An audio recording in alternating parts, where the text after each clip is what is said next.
Oui, au sujet de la rumeur sur la supposée prochaine dévaluation du franc CFA, c'est très intéressant de voir les Africains s'indigner et montrer leur inquiétude quant à cette fameuse rumeur. Mais quand on analyse les choses dans le fond, on se rend plutôt compte que on a réussi, ceux qui nous dominent, l'Empire occidental et évidemment nos gouvernements, ont réussi une fois encore à nous mettre hors sujet et à nous détourner des véritables questions qu'il fallait se poser.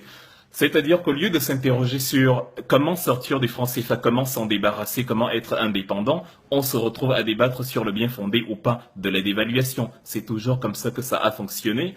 Et justement, dans un prisme comme celui-là, c'est comme si vous aviez un fusil entre les mains.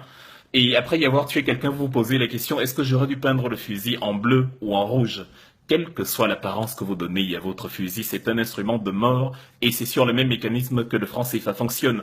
On a l'impression que les Africains, lorsqu'on parle de monnaie forte, le mot fort sonne justement fort à leurs oreilles. Ça donne une sorte de connotation positive et ils se disent que forcément, quand vous avez une monnaie forte, c'est que vous allez vous développer. Dans un monde de sérieux, dans un monde de rationnel, un pays qui cherche à se développer n'a aucune raison d'avoir une monnaie forte. Et quand on voit les économies d'Afrique centrale, c'est-à-dire des pays qui ont basé leur richesse, leur entrée d'exportation sur des choses qu'ils ne consomment pas, les cultures de rente, le cacao, le café, le coton, les Africains ne consomment pas le café au déjeuner, ou alors qui ont poussé la bêtise jusqu'à fixer le socle de la vente des matières premières comme le seul mobile de rentrée de recettes, forcément on se retrouve avec des situations comme celle-ci qui est d'ailleurs la raison de la crise qu'on a actuellement. Parce que quand vous misez votre richesse sur la vente du pétrole et qu'on se retrouve face à une sorte de choc pétrolier où à l'international le prix de pétrole a chuté, évidemment c'est à la suite le FMI, etc. qui dicte la loi. Là n'est pas la question. La question n'est pas maintenant vu le cadre actuel, faut-il dévaluer ou pas. La question c'est est-ce que nous gérons d'abord la monnaie nous-mêmes. C'est quand vous gérez votre propre monnaie qu'en fonction de votre réalité économique et de ce que vous produisiez, de ce que vous produisez que vous déterminez la valeur de cette monnaie-là.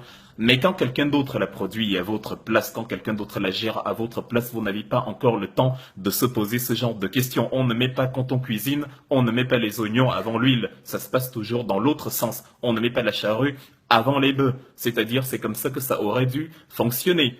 Quand vous produisez, quand vous avez une monnaie forte, forcément vos produits sont plus chers sur le marché international par rapport aux autres pays qui fabriquent moins cher. C'est ce qui a conduit à la Chine qui a une monnaie inférieure à l'euro. Le yuan chinois est 7 fois inférieur à l'euro. Ça n'a pas empêché la Chine aujourd'hui de talonner les 3200 milliards de devises. Il n'y a pas de pays au monde qui a accumulé autant d'argent que la Chine, et justement, et paradoxalement, elle n'a pas la monnaie, elle n'a plus une monnaie à la hauteur de la monnaie de l'Union européenne et même du dollar. C'est-à-dire, voilà, c'est comme ça, c'est sur ce type de paradigme qu'on aurait dû se pencher. Comment un pays se développe? Il produit de lui-même et c'est tout. Il produit de lui-même et c'est ce qu'il produit qu'il vend sur le marché international et il décide lui-même de la valeur de sa monnaie. Si ça l'arrange, il peut décider de vendre à un prix assez bas lorsqu'il produit beaucoup et comme ça, il a plus de rentrée d'argent que tout le monde parce que le moins cher attire toujours. C'est pour ça qu'un pays comme le Vietnam est devenu le troisième pays exportateur de riz après l'Inde et la Thaïlande. Or, le Vietnam sort d'une période compliquée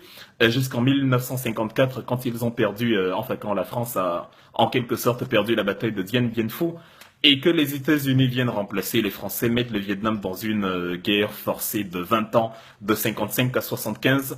Le Vietnam s'en sort et le Vietnam décide, nous n'allons plus jamais mourir de faim, nous allons commencer à produire nous-mêmes l'aliment que nous consommons le plus, c'est-à-dire le riz, et c'est ce qui amène le pays aujourd'hui à avoir une production de 36 millions de tonnes chaque année, et ils exportent à peu près 6 millions avec l'Inde, la Thaïlande, avec ces pays-là qui ont décidé voilà, d'avoir l'autosuffisance alimentaire. Ils ont pris une énorme région. La plus connue se trouve au niveau du fleuve Mekong, celle qu'on appelle le delta du Mekong, là où le fleuve se divise en plusieurs bras avant de se jeter dans la mer. Et voilà, c'est pour ça qu'aujourd'hui, près de 40% de la population, près de 50% même de la population au Vietnam est agricultrice. C'est comme ça qu'on fonde une économie.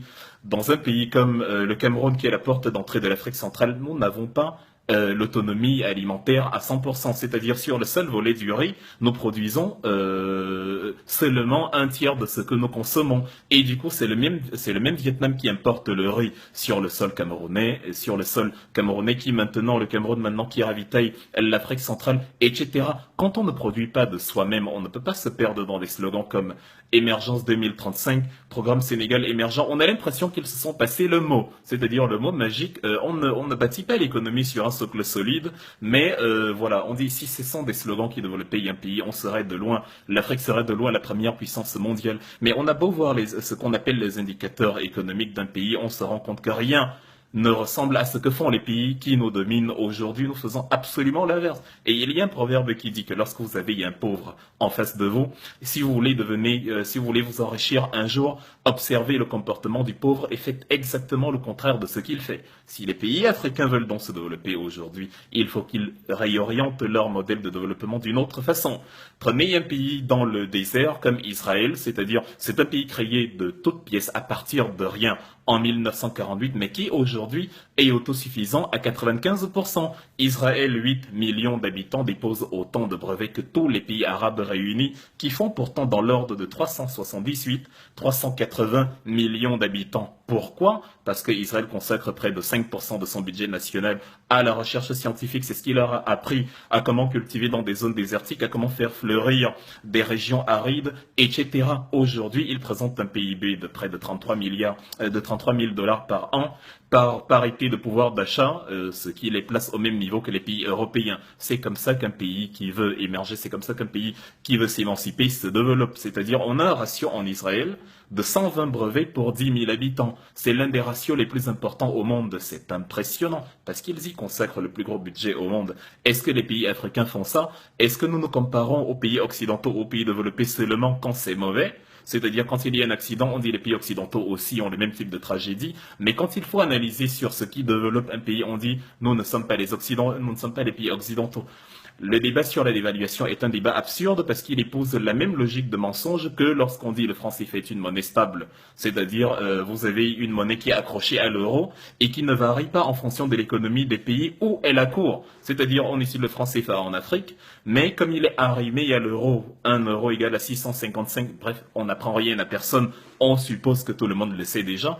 Et comme il est arrimé à l'euro, et que l'euro, lui, il varie par rapport au dollar, par rapport aux autres monnaies, ça entraîne que le franc CFA varie aussi. Le franc CFA ne guette donc pas ce qui se passe en Afrique pour varier, mais il varie parce que les Européens ont décidé, ou alors que l'économie européenne a entraîné une variation de la monnaie européenne. Ça nous entraîne dans une première absurdité, et on en a une autre. Quand on dit c'est une monnaie commune, facteur d'intégration sous-régionale, vous voyez bien que pendant qu'en Europe, vous partez de l'aéroport de Madrid, de l'aéroport de Paris, de l'aéroport de, je sais pas, d'un pays européen de la zone euro, vous arrivez de Paris à Berlin, de Berlin à Rome, vous voyez bien que comme c'est la monnaie commune, vous n'avez pas à faire face à des complications pour changer la monnaie. Les billets sont interchangeables parce que c'est la même monnaie. Ce serait absurde de mettre une barrière parce qu'on a traversé un pays.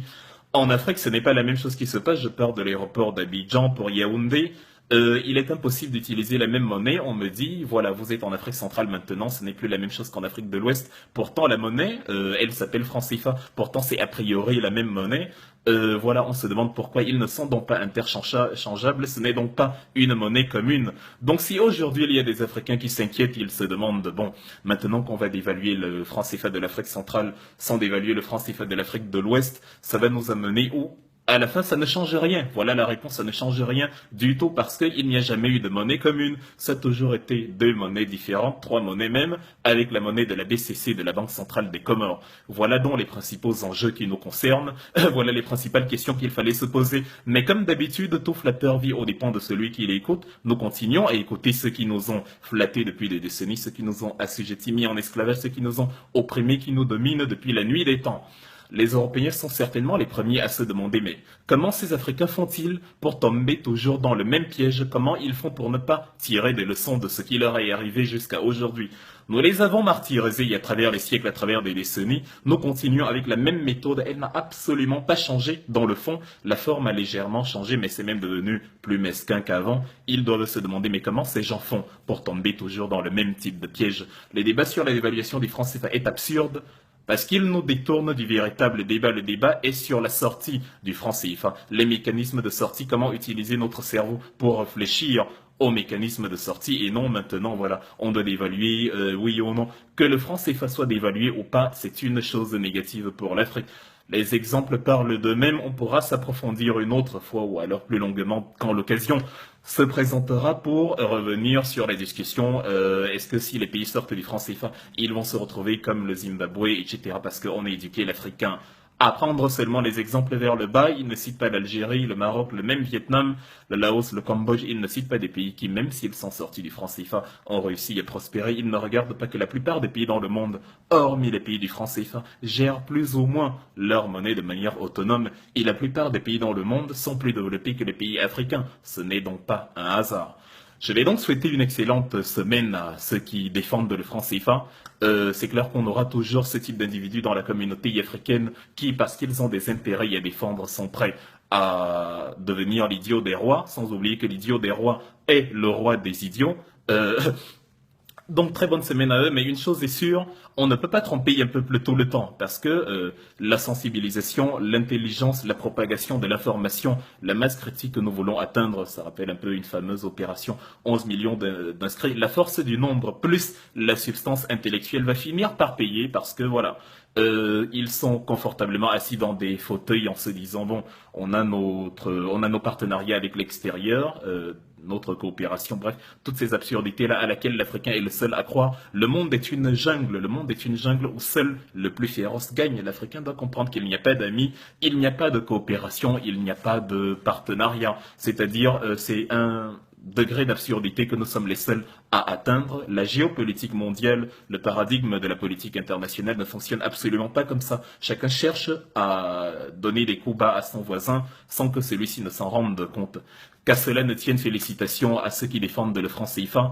Ils seront, comme on a l'habitude de dire, oubliés par les tablettes de l'histoire, parce que lorsque le combat finit par porter ses fruits, on oublie, il faudra assumer que lorsque nous étions encore dans la minorité, on a plutôt choisi le camp du dominateur pour dominer nos propres frères, etc.